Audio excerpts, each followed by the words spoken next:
ایک سورہ نحل بھی ہم نے پڑھی تھی۔ تو اللہ تبارک و تعالیٰ نے اس صورت میں قرآن کریم کی حقانیت، مومنین کی صفات، مختلف انبیاء کے احوال، اللہ تعالیٰ کی توحید پر دلائل، قیامت کی ہولناکیاں اور حیات بعد الموت کا ذکر فرمایا۔ اس صورت کی ابتدائی آیات میں ایک بار پھر حضرت موسیٰ علیہ السلام کے احوال اور معجزات کا بیان ہے۔ آیت نمبر 16 سے سلیمان علیہ السلام کا ذکر ہے۔ وہ داؤد علیہ السلام کے وارث تھے، بیٹے تھے، اور انہیں پرندوں کی بولیاں سکھائی گئیں۔ جنات اور انسانوں کے لشکر کا ایک فوجی ڈسپلن کے ساتھ ان کے پاس حاضر رہتے تھے۔ وہ جو ان کا لشکر تھا نا، اس میں انسان بھی تھے، جن بھی تھے، اور اس کے اندر پرندے بھی تھے۔ ان کا لشکر تھا، وہ ہمیشہ ان کے پاس رہتے تھے۔ حضرت سلیمان علیہ السلام گزر رہے تھے تو ایک مقام سے آپ گزرے جہاں چیونٹیاں بڑی کثرت کے ساتھ تھیں۔ تو ایک چیونٹی جو ان چیونٹیوں کی سردار تھی، ان چیونٹیوں کی بڑی تھی، اور مفسرین کرام نے یہ بھی لکھا ہے کہ وہ تھی بھی، ایک آنکھ اس کی کوئی نہیں تھی، ایک ٹانگ اس کی کوئی نہیں تھی، لیکن اس حال میں بھی وہ چیونٹی جو تھی وہ چیونٹیوں کی قیادت کر رہی تھی۔ تو حضرت سیدنا سلیمان علیہ السلام کا لشکر جب وہاں سے گزرا تو وہ کہنے لگی یا ایھا النمل ادخلوا مساکنکم، کہنے لگی چیونٹیوں اپنے بلوں میں گھس جاؤ، کہیں ایسا نہ ہو کہ سلیمان علیہ السلام کا لشکر بے دہانی میں، سلیمان کا لشکر توجہ نہ کرے اور تمہیں پاؤں کے نیچے مسل دے، لہذا اس طرح کرو کہ تم اپنے اپنے بلوں میں گھس جاؤ۔ حضرت سلیمان ابھی 3 میل دور تھے، تمام مفسرین نے لکھا ہے 3 میل دور تھے، تو وہاں سے چیونٹی بول لی تو قرآن کہتا ہے کہ حضرت سلیمان اس کی بات سن کے ہنس پڑے، فتبسم ضاحکا، آپ اس کی بات سن کے ہنس پڑے کہ دیکھو یہ چیونٹی کیا کہہ رہی ہے، ذرا غور کرنا بات پر کہ حضرت سلیمان 3 میل دور فاصلے پر چیونٹی کی بات بھی سن لیتے ہیں۔ مولوی نے قرآن کی آیت پکی یاد کر لی، انا بشر مثلکم، کہتا ہے حضور نے کہا میں تمہاری طرح کا بشر ہوں، نبی ہماری طرح ہوتے ہیں جی، تو وہ تو 3 میل دور چیونٹی کی آواز سن لیتے تھے، اس کے کان میں چیونٹی رکھو بلا، اسے کہو کہ بتا بلا کیا کہتی ہے، کچھ بتائے گا پھر دوڑ لگا دے گا شاید، کان میں رکھو اس کو، کہو بتا چیونٹی کیا کہتی۔ اور اگر یہ لفظ نہ ہوتے قرآن کے کہ جب انہوں نے سنا تو ہنس پڑے، یہ جملے نہ ہوتے تو شاید اس کو بھی نہ مانتے، لیکن حضرت سلیمان نے سنی چیونٹی کی بات، اور اب اگلی بات کہنے لگا ہوں، بڑے خوبصورت لفظ لکھے ہیں مفسرین نے، فرماتے ہیں دیکھو ایک چیونٹی نے ایک جملہ بول کے، ایک چیونٹی نے ایک جملہ بول کے اپنے قبیلے کی خیر خواہی کی تو رب نے اس کا جملہ بھی قرآن میں بیان فرما دیا۔ تو جو ساری زندگی لوگوں کو جملے بول بول کے کہے رب رسول کی طرف آ جاؤ، تو اللہ قیامت میں اس کی بات کو قائم نہیں فرمائے گا۔ جو بھی کسی کی خیر خواہی کرے وہ ایک جملہ بول کے کرے، اور ہو بھی چیونٹی، تو اگر اللہ اس کا ذکر قرآن میں باقی رکھتا ہے تو میں اور آپ اگر کسی کی خیر خواہی کریں گے تو انشاءاللہ ذکر باقی رہے گا۔ شرط یہ ہے کہ کریں خیر خواہی، خیر خواہی کرو کسی کی، ایک جملہ بول کے بھی کرو، چیونٹی بھی ہو تو اللہ قرآن میں ذکر باقی فرما دیتا ہے۔ تو اللہ تبارک و تعالیٰ نے اس بات کا ذکر قرآن مجید میں فرمایا، اس پر کئی کچھ لکھا ہے۔ اسی طرح سے ایک بات اور لکھی ہے ہمارے مفسرین نے کہ حضرت سلیمان ایک دن اسی طرح نکلے، قحط پڑ گیا تھا، بارش نہیں ہوتی تھی، تو حضرت سلیمان باہر میدان میں نکلے دعا کرنے کے لیے، خشک سالی تھی، تو جب آپ گئے تو ایک چیونٹی اپنے پر پھیلا کے دعا مانگ رہی تھی، تو رب کریم نے فرمایا سلیمان آپ واپس چلے جائیں، بارش آ جائے گی پر آئے گی چیونٹی کی دعا پہ۔ تو حضرت سلیمان نے عرض کی مولا میں بھی تو اتنا لشکر لے کے آیا ہوں نا، تو چلو ہمیں بھی دعا کر لینے دے، تو چیونٹی کی دعا پہ برسا دینا پر دعا کر لینے دے۔ فرمایا نہیں آپ واپس جائیں، دعا نہ مانگے۔ یا اللہ کیوں؟ فرمایا چیونٹی کا دل ٹوٹ جائے گا، وہ تو کہے گی کہ یہ سلیمان کے لشکر دعا پہ پھر بارش آئی ہے، تو آپ نہ کریں تاکہ اس کے دل میں یہ بات رہے کہ نہیں میرے رب نے میری دعا پہ بارش فرمائی ہے۔ آپ جائیں، آج بارش آئے گی پر آئے گی چیونٹی کی دعا پہ۔ تو جو چیونٹی بارش کی دعا کرے قوم کے لیے، اللہ اگر اس کا ذکر قائم رکھتا ہے تو جو اپنی قوم کے لیے ہدایت کی دعا کرے، اور کبھی کبھی گردن جھکا کے دیکھا کرو کہ دل میں رسول اللہ کی امت کا درد کتنا ہے۔ اگر کہیں حضور کی امت کا درد ہے تو پھر انشاءاللہ ذکر قیامت تک باقی رہے گا، پھر انشاءاللہ قیامت تک آنے والی نسلیں بھی آپ کا ذکر کریں گی اگر حضور کی امت کا درد سینے میں موجود ہے۔ اسی طرح سے پھر حضرت سلیمان کے لشکر میں نا ایک ہدہد نامی پرندہ بھی تھا، لشکر کا کارکن تھا پرندہ۔ ہدہد غائب تھا تو حضرت سلیمان کہنے لگا کدھر گیا وہ ہدہد؟ نظر نہ آ جایا سخت سزا دوں گا، یہاں تو کوئی اچھی خبر لائے گا، چونکہ وہ ہدہد پرندہ جاتا تھا تو خبریں لا کے دیتا تھا، ورنہ سزا دوں گا۔ اتنی دیر میں ہدہد بھی آ گیا۔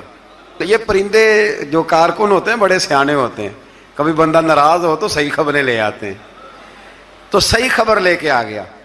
آتے ہی آ کے بیٹھا تو اس نے حضرت سلیمان علیہ السلام نے کہا کہاں تھے؟ عرض کرنے لگا حضور میں ملک سبا گیا تھا، وہاں ایک عورت حکمرانی کرتی ہے، اس کا نام بلقیس ہے، بہت بڑے تخت پہ بیٹھتی ہے، 80 گز اس کا تخت لمبا ہے، 40 گز چوڑا ہے، اور شاید 80 من کے 80 ٹن اس کا وزن ہے۔ تو حضور وہ سورج کو پوچھتے ہیں، تو حضرت سلیمان نے فوراً خط لکھا، فرمایا جا کے اسے میرا خط دے دو کہ یہاں تو کلمہ پڑھ کے ہماری فرما بردار بن جائے، ورنہ تیار ہو جائے، جو اللہ کے غیر کو پوچھتے ہیں ہم ان کے خلاف جنگ کریں گے۔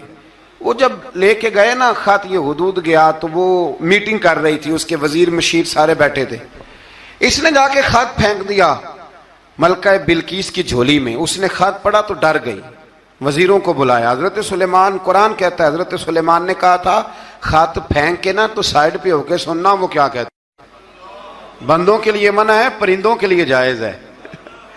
بندوں کے لیے منع ہے سائڈ پہ ہو کے سننا، ہاں جس کی جاسوسی کی ڈیوٹی ہو، کفر کی جاسوسی کی، اس بندے کے لیے بھی جائز ہے۔ تو یہاں ایک تو وہ پرندے تھے، دوسرا کفر کی جاسوسی کر رہے تھے، سائڈ پہ ہو کے سننے لگے۔ تو ملکہ بلقیس کہنے لگی اب کیا کرنا ہے، یہ خط آیا ہے۔ تو وہ کہنے لگے ہم تیار ہیں، آپ حکم کریں، ہم لڑنے کو تیار ہیں، لڑیں گے۔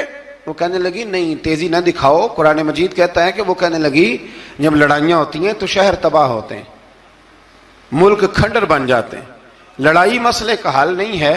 انہوں نے کہا کہ میں نبی ہوں، تو ایک دفعہ آزما لیتے ہیں کہ نبی ہیں کہ نہیں، معاذ اللہ آزما لیتے ہیں۔ کہا کیسے؟ کہنے لگی تحفے تحائف بھیجتے ہیں، اگر مال پر دل للچا گیا تو پھر نبی نہیں بادشاہ ہے، اور اگر مال پر دل للچایا نہ تو پھر اللہ کے کامل بندے ہیں۔ یہ فرق اس نے اس وقت بیان کیا۔ اس نے 500 کنیزیں، 500 غلام، بڑے شاندار لباس پہنا کے، 500 گھوڑا بڑا تگڑا، اس کے اوپر مال و اسباب رکھ کے تیاری کرا کے حضرت سلیمان کی طرف بھیجا۔ ہدہد پہلے سے خبر لے کے آ گیا، حضور اس نے یہ پروگرام بنایا ہے۔ وہ جب آیا سارا کچھ تو حضرت سلیمان دیکھ کے جلال میں آ گئے، فرمانے لگے اسے جا کے کہہ دو تو مجھے کیا تحفے بھیجے گی، میرے رب نے مجھے مالا مال فرمایا ہوا ہے، انہیں مالا مال کیا میرے مالک نے، جا اسے جا کے کہہ تو کیا تحفے دے گی۔ جب رب دیتا ہے تو پھر کوئی کمی نہ وہ نہیں چھوڑتا۔ بندے کیا دے سکتے ہیں، بندے تو بیچارے 10 دے کے تو 10 دن ان کی آنکھیں نہیں کھلتی۔ فرمایا مجھے اللہ نے جو دیا ہے کیا بات ہے اس کے دینے کی، تو فرمایا اسے کہو یا فرما بردار ہو کے آ جائے یا جنگ کے لیے تیار ہو جائے، ہم اسے اس کے شہر سے ذلیل کر کے نکال دیں گے۔ اس نے جا کے جب پیغام دیا تو اور ان لوگوں نے بھی آ کے بتایا کہ وہاں تو ہم عجیب منظر دیکھ کے آئے ہیں کہ جانور بھی ہاتھ باندھے کھڑے ہیں، وہاں تو جنات، سرکش جنات کھڑے ہیں، وہ بادشاہ نہیں وہ نبی ہیں۔ وہ جو 500 غلام اور 500 کنیزیں گئی تھی، حوال سنایا آ کے۔ تو ملکہ بلقیس نے پھر خط لکھا کہ میں فرما بردار ہو کے آ رہی ہوں۔ معنی کیا ہے؟ میں کلمہ پڑھنے کے لیے آ رہی ہوں۔ تو حضرت سلیمان نے کہا بھئی اب اس طرح کرو، ذرا فرش بچھاؤ۔ انہوں نے فرش بچھایا، اس طرح کا کہ اوپر فرش تھا، نیچے مچھلیاں تیر رہی تھیں، لگ رہا تھا دریا ہے۔ ڈیوٹی لگا دی، جنات نے بچھا دیا۔ ادھر حضرت سیدنا سلیمان فرمانے لگے اب چونکہ مان کے آ رہی ہے تو اسے اپنی نبوت کی علامتیں بھی دکھانی ہیں۔ اس نے تخت بڑا شاندار بنوایا تھا، اور خواتین میں جو عادتیں خواتین والی ہوتی ہیں وہ جاتی نہیں، وہ 7 کمروں میں نا پیچھے اپنا تخت رکھ کے تو 7 دروازے بند کر کے آئی۔ اس زمانے میں ایک رواج تھا، وہ زلیخا نے بھی 7 دروازے مکفل کے ایک رواج تھا، ایک کمرہ، پھر کمرے کے پیچھے کمرہ، پھر اس کے پیچھے کمرہ، پھر اس کے پیچھے کمرہ اور اس کو بڑے موٹے تالے لگائے جاتے تھے، اور فلسفہ یہ تھا کہ ایک تالا توڑے گا کوئی تو جب تک سپاہی آ جائیں گے، اور اگر اس کے توڑنے تک نہ آئے تو دوسرے کے توڑنے تک آ جائیں گے، اور اس کے توڑنے تک نہ آئے تو ساتویں تک تو آئے جائیں گے۔ یہ ان لوگوں کا نفسیاتی معاملہ تھا، سوچ تھی۔ 7 کمروں میں مکفل کر کے نہ وہ نکلی تو حضرت سلیمان علیہ السلام کہنے لگے بھئی مجھے اس کا تخت چاہیے اس کے آنے سے پہلے، اس کے آنے سے۔ اس واقعے کی کیا ضرورت تھی قرآن پاک میں؟ یہ کیا حاجت تھی یہ تخت والی ساری بات قرآن نے کیوں بیان کی؟ پوچھیں آپ اپنے دل سے بھی اور انکار کرنے والے منکرین سے بھی، اس کی کیا ضرورت تھی؟ وہ جو کہتے ہیں جی ولی کی کرامت کی کیا ضرورت ہے، سیدھی سیدھی نماز پڑھو، روزہ رکھو، حج کرو، زکوٰۃ دو، تو پوچھو ان سے ایک سورت نمل کے اندر اس ساری تفصیل کی کیا ضرورت تھی؟ ختم ہو گئی جب وہ کلمہ جو پڑھ رہی ہے، تو پھر اس سارے واقعے کو رب کیوں بیان فرماتا ہے؟ حضرت سیدنا سلیمان فرمانے لگے تخت چاہیے، اور چاہیے اس کے آنے سے پہلے۔ قال عفریت من الجن، جنوں میں سے ایک بہت بڑا جن بولا، کہنے لگا حضور آپ کا یہ تخت برخاست ہونے سے پہلے لے آؤں گا۔ یہ جو آپ میٹنگ کر رہے ہیں نا، یا آپ فیصلے ختم، کچھ نے لکھا صبح سے شام تک میٹنگ ہوتی ہے اور اس کو آنے میں پتہ نہیں کتنے دن لگیں گے، تو میں یہ برخاست ہونے سے پہلے، اور کچھ نے کہہ دیا آپ شرط کیوں لگاتے ہیں کہ صبح سے شام تک ہوتی؟ اس جن نے کہا دیا آپ 10 منٹ میں فارغ ہو جائیں، آپ فارغ ہوں گے تو تخت آ جائے گا۔ مفسرین نے لکھا ہے کہ جب قرآن کہتا ہے کہ اس نے کہا کہ آپ کے فارغ ہونے سے پہلے، تو اس کا مطلب ہے کہ جب آپ اٹھیں گے، یہ جگہ خالی کر دیں گے تو تخت یہاں کیویں؟ ہزاروں میل کا فاصلہ ہے، آ جائے گا پر ہوائی جہاز پہ، کارگو کرا کے، جی DHL کے ذریعے۔ کیسے آئے گا؟ وہ آئے گا تو بس آئے گا۔ تو حضرت سلیمان کی تو بادشاہت تھی نا زمانے پہ، فرمانے لگے نہیں نہیں تو لیٹ ہے، تو لیٹ ہے، تو ہمیں جانتا ہی نہیں، ایٹ سٹ تے پکھڑا کوار گندل، اسی اور بھی بوٹیاں جاننے ہاں، یہ تو لیٹ ہے، ابھی ہماری طاقت اس سے زیادہ ہے۔ بڑی کمال بات لکھی ہے لکھنے والوں نے۔ ایک مفسر نے لکھا ہے کہ ابھی حضرت سلیمان نے غلاموں سے منگوایا ہے، اپنی بات کوئی نہیں کی، یہ حال ہے ان کے غلاموں کا، تو سردار کا عالم کیا ہوگا؟ حضرت سلیمان کہنے لگے بھی جلدی جائیے۔ قال الذی عنده علم من الکتاب انا آتیک بہ قبل ان یرتد الیک طرفک، تو اٹھا ان میں سے وہ جس کے پاس کتاب میں سے علم تھا، ساری کتاب کا بھی نہیں، علم من الکتاب، کتاب، وہ اٹھے جن کے پاس کتاب میں سے علم تھا، تو وہ اٹھ کے کہنے لگے حضور میں لے آؤں گا، کب؟ آپ کے آنکھ جھپکنے سے، نہیں آنکھ جھپکنے سے، بندہ تھا جن تھا، جن کی تو بات مانی نہیں انہوں نے، کیا کہا؟ آنکھ جھپکنے سے، میں آنکھ جھپکنے سے پہلے لے آؤں گا۔ تو حضرت سلیمان کہنے لگے تو ٹھیک ہے چل لا پھر، لا پھر۔ آنکھ جھپکنے سے بڑے ہی نہیں، پھر غصہ نہیں آتا ان پہ، پھر غصہ نہیں آتا۔ میرے شیخ کامل، مرشد اکمل، شیخ بحر و بار، حضور غوث پاک جیلانی، حضرت غوث اعظم یوں کر کے شاگردوں کو، مریدوں کو سبق پڑھا رہے تھے، پڑھاتے پڑھاتے ہاتھ آگے کیا، اور جب ہاتھ واپس آیا تو بھیگ گیا تھا سارا۔ تو شاگرد کہنے لگے حضور یہ کیا ہے؟ فرمایا تمہیں نہیں سمجھ آئے گی، چھوڑو تمہارے والی بات نہیں، خاصاں دی گلامہ آگے نہیں مناسب کرنی، رہنے دو تم۔ کچھ وقت گزرا تو کچھ لوگ آ گئے، ابھی کلاس ختم نہیں ہوئی تھی، کپڑے بھیگے ہوئے ہو، وہ شاگرد پہلے ہی منتظر تھے، کہا تمہیں کیا ہوا؟ کہنے لگے دریا میں جا رہے تھے، اچانک ہچکولیں آنے لگے، تو ہم نے کوئی کسی بے عمل کا بازو تو نہیں نہ تھاما، ہم غوث اعظم کے ماننے والے ہیں، تو دریا میں کہا یا شیخ عبد القادر جیلانی شیئا للہ، اللہ کے راستے میں مدد کرو۔ تو کہنے لگے بس ایک ہاتھ ہی آیا ہے، اور یوں کشتی کھینچ کے باہر نکالی ہے۔ تو اب وہ شاگرد سارے چپ کر گئے، کہنے لگے جواب کیوں نہیں دیتے؟ انہوں نے کہا تم نے ہاتھ دیکھا ہے پہنچتا ہوا اور ہم نے ہاتھ دیکھا یہاں سے جاتا ہوا. تم نے پہنچتا ہوا دیکھا ہے تو ہم نے. حضرت بہاؤالحق نقشبند بخاری ان کی ایک مریدنی تھی, اوپر چبارے پہ کسی نے اس کی عزت پہ ہاتھ ڈالا, چبارے پہ اوپر والی منزل پہ. اس مریدنی نے اپنی عزت بچانے کے لیے چھلانگ لگا دی. جب وہ نیچے گر رہی تھی تو حضرت بہاؤالحق نقشبند بخاری پہنچ گئے. نیچے کوئی ایسا بندوبست کر دیا, کوئی چارپائی بچھا دی, کوئی ایسا جس پہ وہ آ کے آرام سے گری اور بچ گئی. حضرت صاحب کی طرف دیکھ کے کہنے لگی حضور آپ کب آئے؟ فرمانے لگے پتر جب تو چبارے سے چلی تھی تب میں بخارے سے چلا تھا.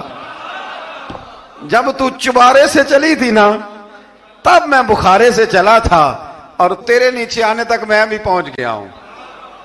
میں بھی مالیدہ کم راکھی کرنا, پھل کچے ہون یا پکے, اے پیر مریداں دے سر تے ہی رہندا ہے. اے جھوٹے ہون یا سچے, یہ پکی غلامی کریں یا کچی کریں, پیر کی بھی مجبوری ہوتی ہے. کیا کریں, پیر مریداں دے سر تے ہی رہندا ہے. اے جھوٹے ہون یا سچے, کیا کیا جا سکتا ہے. دیکھیں نا, نافرمان بیٹے کا بھی تو جائیداد میں حصہ ہوتا ہے نا. نافرمان بھی ہو تو جائیداد میں حصہ تو, چلو باپ ناراض رہے گا تو اللہ ناراض رہے گا, بات الگ ہے, پر جائیداد کا حقدار تو ہے نا, چاہے نافرمان ہی ہے. پیر مریداں دے سر تے ہی رہندا ہے. اے جھوٹے ہون یا. پھر وہ تخت آ گیا تو حضرت سلیمان سے پوچھا یہ کیا ہے؟ قال ھذا من فضل ربی. فرمانے لگے کچھ بھی نہیں. حضرت سلیمان کہنے لگے یہ میرے رب کا فضل ہے. شاید سب مفسرین نے بڑی بڑی باتیں کی ہوں, پر یہاں ایک قاضی ثناء اللہ پانی پتی رحمت اللہ علیہ کا فقرہ میں پڑھ رہا تھا, بڑا مزہ آ رہا تھا. قاضی صاحب فرمانے لگے اس آیت پہ, قاضی صاحب کہتے ہیں جن پر نرا فضل تھا, ھذا من فضل ربی, نرا فضل. فرمایا ان کی تو اتنی طاقت ہے کہ وہ ہزاروں میل دور سے 80 گز لمبا 80 گز چوڑا تخت آنکھ جھپکنے سے پہلے لے آتے ہیں, اور جن کے بارے میں اللہ فرماتے ہیں بشر المؤمنین بِأَنَّ لَهُم مِّنَ اللَّهِ فَضْلًا كَبِيرًا. فرمایا محبوب اپنے غلاموں کو خوشخبری دے دیں, باقیوں پہ نرا فضل تھا, ان پر تو فضل کبیر ہے, ان پر تو بڑا ہی فضل ہے اللہ کا. تو فرمایا جن پر فضل کبیر ہو, ایک نہیں, اس پر میں بڑے دلائل دے سکتا ہوں. کرامات اولیاء پر میں بڑے ہی دلائل دے سکتا ہوں, بڑے. غوث اعظم رضی اللہ تعالیٰ عنہ کے بعد بادشاہ آیا تو کہنے لگا پیر تب مانوں گا جب سیب کھلائیں گے. سیب کا موسم ہی نہیں تھا. تو حضرت صاحب آتے ہی اسے کہنے لگے اب تو میری ولایت کو سیبوں پہ تو نہ تول, اب سیب کھلائے تو ولی یا نہ کھلائے تو ولی کوئی نہیں, یہ تو اب میری ولایت کو سیبوں پہ تو نہ تول. تو حضرت صاحب نے یوں ہاتھ اٹھایا تو اللہ نے 2 سیب عطا فرمائے. تو وہاں جملہ ہے حضور غوث اعظم کا, فرمانے لگے اگر اللہ حضرت مریم سلام اللہ جو بنی اسرائیل کی ولیہ ہیں, ولی ہے نا, وہ نبی تو نہیں نا, عورت نبی نہیں ہو سکتی. فرمایا اگر اللہ انہیں بغیر موسم کے پھل دے سکتا ہے, میں تو محمد عربی کا نوکر ہوں. فرمایا اب نہ 2 سیب آئے تھے, تو وہ کہنے لگا میرے تو دل میں 1 سیب تھا نا, تو حضور غوث اعظم نے نا 1 سیب مجھے دیا, 1 میں نے کھایا تو 1 غوث پاک کھانے لگے. کہتے ہیں میں نے وہ منہ میں رکھا, ذرا ترش تھا, تو میرے چہرے کا وہ رنگ دیکھ کے نا, اثر دیکھ کے کہ تلخی محسوس, تو غوث اعظم کہنے لگے میرے والا کھا. تو 1 انہوں نے کاٹ کے ٹکڑا دیا, کہتے کھایا تو بڑا میٹھا تھا. تو میں نے کہا حضور آئے تو دونوں ہی غیب سے ہیں, تو آپ کے والا میٹھا ہے میرے والا کڑوا ہے. تو آپ فرمانے لگے آئے تو دونوں غیب سے تھے, پر ایک کو ذرا ظالم کے ہاتھ لگ گئے ہیں نا, اس کو تنبیہ بھی کر دی کہ ظلم سے باز آ جا, تنبیہ بھی کر دی. فرمایا ہاتھ ظالم کے لگے اس لیے ترش ہو گیا, سیانا بن. 1 نہیں 20 درجنوں.